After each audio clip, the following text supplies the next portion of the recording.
Hi, Dr. Regina Rodman here, and today we're going to talk about brow bossing reduction.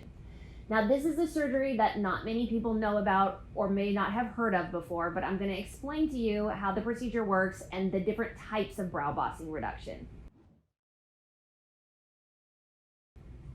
So, a brow bossing reduction is most commonly performed on transgender women who wish to reduce the size of their brow bone. The brow bone is this area right here between the eyebrows and to the lateral aspect of the eyebrows. But it can be done on cis men and women as well who just feel that their brow bone is too big. All patients are required to have a CT scan before surgery.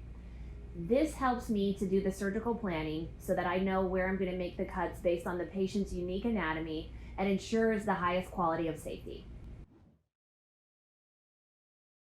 So in this procedure, I make an incision in the scalp, peel all of the soft tissue off, and then reduce this area of the brow bone as well as the orbital rims.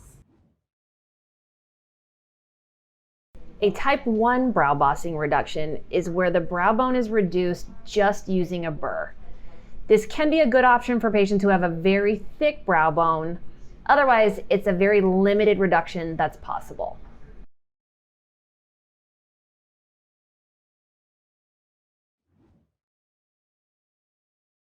Type 3 brow bossing reduction is a more involved surgery. In this procedure, the anterior table of the frontal sinus is removed.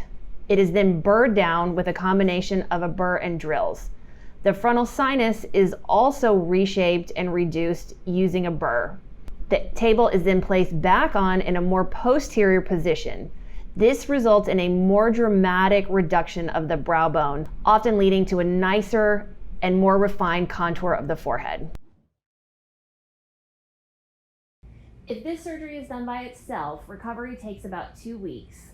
However, the patient should be mindful that they'll need to apply scar gel and take care of the scar for a full year after surgery in order to ensure that it heals as seamlessly as possible. If you're interested to find out if you're a candidate, call our office to set up a consultation. I do consultations in person as well as virtually.